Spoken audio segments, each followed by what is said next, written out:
tous, chers coulés, très chers fans de football, et bienvenue dans cette vidéo dans laquelle nous parlerons de Ferran Torres et de son rôle tout simplement dans l'équipe durant cette saison, dans l'équipe du Barça. Premièrement, commençons par énoncer les faits. Ferran Torres fut titulaire lors de ces 3 dernières journées uniquement une seule fois, et cela fut face à Majorque. Ce fut un match où Ferran Torres n'a pas excellé malgré le fait qu'il ait marqué un but. Juste après cela, il n'est pas titulaire face au Betis. Il rentre tout simplement à l'heure de jeu et marque un doublé. Et il rentre à l'heure de jeu face à Dortmund dans un match très précaire et compliqué. Il marque un doublé et fait gagner le Barça dans les dernières minutes de jeu. Et la question est, mais à quel poste est-il entré, à la place de qui? Eh bien, dans ces matchs-là, lorsqu'il était entré et lorsqu'il a été placé titulaire face à Majorque, Ferran Torres a joué faux numéro 9. Lorsqu'il était titulaire, c'était vachement compliqué malgré le fait que justement il est marqué. Techniquement parlant, c'était dur parce que Ferran Torres se doit d'être un faux numéro 9 car un numéro 9 au Barça se doit uniquement de participer au jeu et non de rien faire d'autre, hein. Certes, de manière occasionnel, on va juste lui demander de planter des buts. Or, un numéro 9 au Barça, s'il veut justement être un numéro 9 de coutume comme à l'ancienne, étant Messi, bon, je ne vais pas comparer à Ferran Torres à Messi, bien sûr, il y avait Messi à l'époque, Luis Suarez aussi participait beaucoup au jeu. Le numéro 9 au FC Barcelone a toujours eu pour coutume et habitude de participer au jeu, de redescendre afin de laisser des espaces, afin de s'en servir justement en point de fixation. Ferran Torres a les déplacements et l'intelligence tactique pour le faire, mais Ferran Torres nous a montré que malheureusement, il n'avait pas la technique nécessaire, en tout cas à l'heure actuelle, pour le faire, car il y avait énormément d'actions où justement l'action se déroulait. Lorsque Ferran Torres décrochait, il décrochait plutôt bien. Et puis lorsqu'il y avait un coéquipier qui essayait de s'appuyer sur lui grâce justement à son décrochage, et bien Ferran Torres, lorsqu'il faisait la remise, il l'a raté. Ou faisait tout simplement une remise assez compliquée, où il n'arrivait pas bien à contrôler le ballon. Ce qui faisait que tout simplement, ça annihilait l'action. Et c'est ça qu'on a reproché à Ferran Torres, c'est que justement, malgré le fait qu'il soit intelligent dans les déplacements, qu'il ouvre des brèches, qu'il ouvre des espaces, Ferran Torres, techniquement parlant, parfois cela peut s'avérer être assez compliqué. Et c'est assez paradoxal parce que pour le coup, il y a certains matchs où le premier me revenant à l'esprit, c'est celui face à Cadiz en février 2023, lorsque Ferran Torres avait fait un récital de technicité, hein, lorsqu'il avait dribblé énormément de joueurs. Enfin bref, Ferran Torres, de manière habituelle, n'est pas bon techniquement parlant, mais parfois il peut nous montrer quelques belles choses. Et ça arrivait sur plusieurs matchs, ou bien même le match face au Real Betis, lorsqu'il a marqué un triplé la saison dernière. Sur quelques moments, il le fait, oui, il montre ses preuves techniques. Mais malheureusement, on se base sur cette saison, et à l'heure actuelle, techniquement parlant, Ferran Torres n'a pas été au niveau lorsqu'il fut placé en faux numéro 9. Eh bien, il n'a pas été au niveau, certes, mais uniquement lorsque justement il était titulaire, car lorsque ce dernier est rentré tout simplement à l'heure de jeu, lorsque ce dernier était à la base un remplaçant, il a excellé. Il a fait des très très très bonnes entrées. Pour preuve, face au Betis, il marque un but fondamental parce que le Barça faisait match nul. Il marque le but de la victoire. Bon, même si le Barça se fait égaliser en dernière minute, cela fut un but très très bénéfique pour le Barça.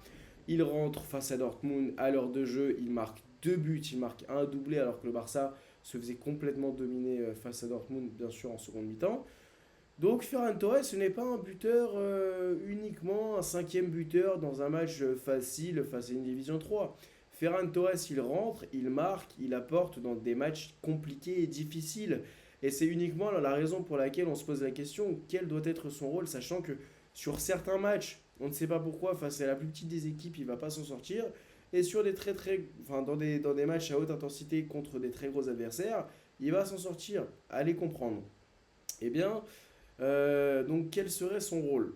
Je pense qu'à l'heure actuelle, Ferran Torres est considéré comme un faux numéro 9.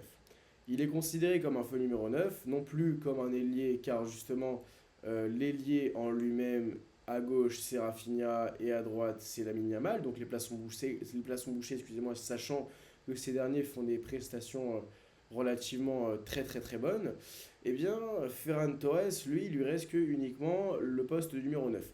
Mais attendez, il n'y a pas Lewandowski. Eh bien si, justement, il y a Lewandowski, mais nuance, Lewandowski n'est plus très bon, hein. Ce n'est plus le Lewandowski du début de saison. Lewandowski est de moins en moins flamboyant. Techniquement parlant, ça devient de plus en plus compliqué. Il ne joue plus aussi bien avec son corps qu'avant. Lewandowski, voilà, ça devient dur. Eh bien, justement, cela pourrait être une parfaite occasion pour Ferran Torres de justement montrer ses preuves en tant que faux numéro 9, nous montrer de manière réelle qui est-il. Car en effet, depuis 3 4 ans, donc depuis son arrivée au Barça, depuis 3 ans plutôt, pas 4 ans, Ferran Torres a toujours fait des périodes assez irrégulières.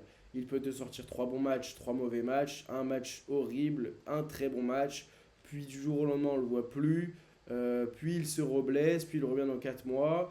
Voilà, ça s'est souvent fait. On se rappelle du début de saison 2023-2024 lorsque justement Ferran Torres a fait un très très bon début de saison. Tous les supporters, toute la fanbase l'appelait El Tiburon, le requin, pour faire référence justement à qu'il revenait entre les morts, hein, entre les morts. Eh bien, Ferran Torres, après ses très grosses prestations en début de saison, bah, il a arrêté tout simplement de produire ses grosses prestations et est redevenu le joueur moyen qu'il était. Eh bien, je pense que pour justement empêcher cela, il faut lui donner de la continuité. Dans le sens où, imaginons Ferran Torres, on le place titulaire, et qu'il fait un bon match, puis juste après un mauvais match, c'est pas grave. Il faut quand même continuer à tenter. On n'a rien à perdre parce que justement Lewandowski commence lui à baisser en régime. On est certes dans une période assez dure en termes de classement parce que justement l'Atlético, le Real et le Barça sont à coude, donc on n'est pas à l'abri du jour au lendemain de passer deuxième ou troisième. C'est sûr, mais je pense que justement Ferran Torres, on a vu avec ses entrées ce qu'il pouvait nous apporter, puis même dans les saisons antérieures où il faisait des bonnes prestations, dans certains matchs où il excellait réellement, on voit de quoi est-il réellement capable. Et je pense que il serait franchement bien de lui laisser une certaine continuité, malgré le fait que, imaginons, il fasse un mauvais match, de continuer à le mettre titulaire. Je sais que Xavi faisait ça lors de la saison 2021-2022. Il faisait ça. Certes, Ferran Torres, souvenez-vous bien, était justement pas très bon en finition. Il ratait souvent devant le but. Mais dans le jeu, il était extrêmement important parce que justement, il avait cette intelligence tactique qui convenait parfaitement à ce que voulait insuffler Xavi. Donc voilà, ouvrir des espaces en tant qu'ailier, être intelligent dans les déplacements, être vif dans les déplacements. C'est tout ce que Ferran Torres savait, tout simplement. Et en effet, oui, à l'époque, on se disait, mais Ferran Torres est bon dans les déplacements, mais dans la technique, dans la finition, c'est pas bon. Et bien justement, il a l'air d'avoir réglé ce problème dû au fait qu'il a marqué, franchement, bah, 11 buts la saison dernière. C'est 4 buts par rapport à la saison 2021-2022, 2022-2023. Et à l'heure actuelle, il a marqué 5 buts depuis le début de la saison, donc il est peut-être parti pour faire plus encore en termes de finition, donc il a l'air de s'être amélioré. Et je pense que tout simplement la technicité de ce joueur se révélera que lorsque justement lui accordera une certaine continuité. Il y a justement le thème du joker de luxe. C'est vrai que ça peut être un joker important, un remplaçant important, qui peut servir en fin de match, certes. Mais le problème est que Ferran Torres gagne 10 millions d'euros annuels. Ferran Torres, je suis payé 55 millions d'euros. Et je ne pense pas à titre personnel que la direction tout simplement prendrait le choix de mettre un joueur qui coûte quand même assez cher aux finances du club sur le banc. Ça serait assez compliqué selon moi. Donc je pense que voilà, la meilleure solution c'est de lui donner une certaine continuité jusqu'à que justement il révèle enfin son vrai niveau et son réel potentiel, car oui, il en a. Mais je pense que c'est juste un domaine mental concernant Ferran Torres. On se rappelle tous de son match face à Naples, un match dans lequel Ferran Torres a fini en pleurs parce qu'il avait tout raté.